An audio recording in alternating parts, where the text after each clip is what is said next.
KLIF News Time 6:21. Good morning. I'm Dave Williams. Well, if you are going headed toward divorce court, first of all, you have our deepest sympathy.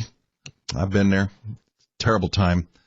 But you get through it. But one thing you have to know, and most people are not going to think about this because it's still too new to our lives, and that is that you have to protect your digital data. You have to be careful of the life that you have online and stored in computer files and hard drives. Aubrey Knatzer is an attorney in Dallas with Knatzer Family Law. She joins me live now to talk about this. Morning, Aubrey. Good morning. This is something that was a real eye-opener to me. I thought, boy, you're right. I mean, everything you say makes sense, but it never even occurred to me. What do we need to be careful about?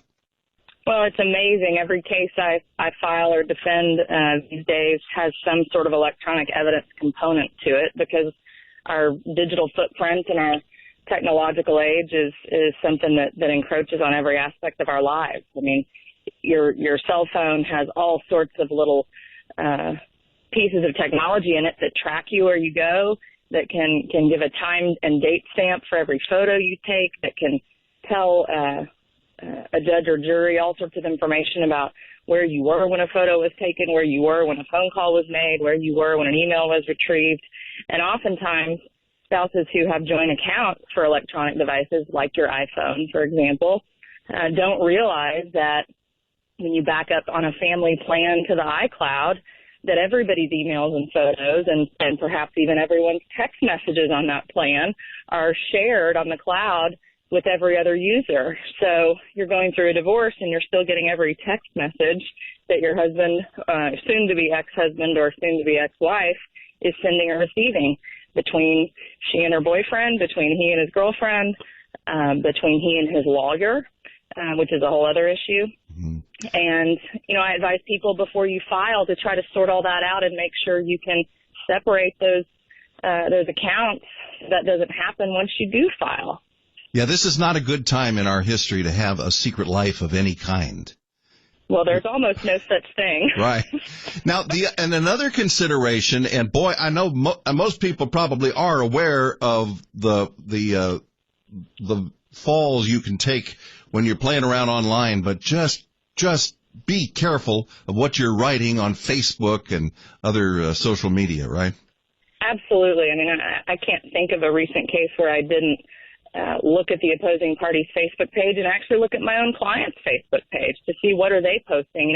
You can't take your Facebook page down or completely delete the account or you're destroying potential evidence in the case. So I advise clients not to do that, but to remember that anything you post could and may be read by the judge or jury. So post positive.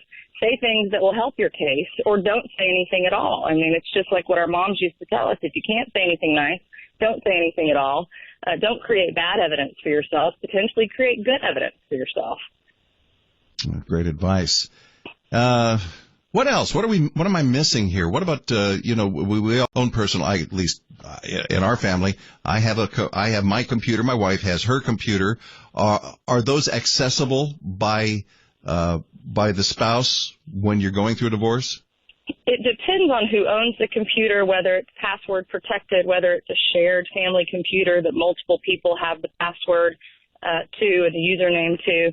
But that's another issue that I always advise clients about.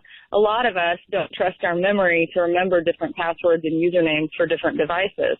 And so you use an autofill feature. When I turn on my computer, automatically my username is in, so I don't have to remember that and type it every time. I just type my password. Well, a lot of people do that for both, such that means that your computer is really not password protected, and it may be fair game for retrieval of information by your spouse.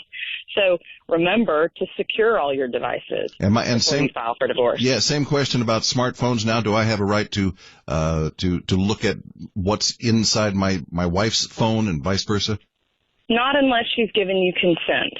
And there's lots of different case law and philosophies on that. If she gives you her password one time, that doesn't mean you have consent to log on multiple times and retrieve and forward emails to yourself, et cetera. You may be violating federal law or state law about wiretapping or hacking into secure electronic communications, stored communications by doing that. So be very, very careful about doing that. Now, my husband and I each have the password to each other's phones. Our children play games on both of our phones.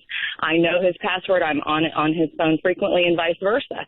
So I don't think any information on our phones would not be fair game, because we're constantly on the other person's phone and have access to all that information. So those are different situations depending on the facts. All right. We're going to have to let it go there, but I sure wish we had more time. Is there any place people can get some kind of, in-depth information or things to think about at least? Well, my website certainly has a top 10 list for things to do and don't do with regard to technological evidence in a divorce, which is www.knatzerfamilylaw.com. All right. Very good. Thank you, Aubrey. Appreciate You're it very so welcome. much. Thank you. Very interesting stuff. Aubrey Knatzer, and again, that spelling on her name is Connatser, just as it sounds, Knatzer, FamilyLaw.com. KLIF News Time, 6:27. It's traffic time again.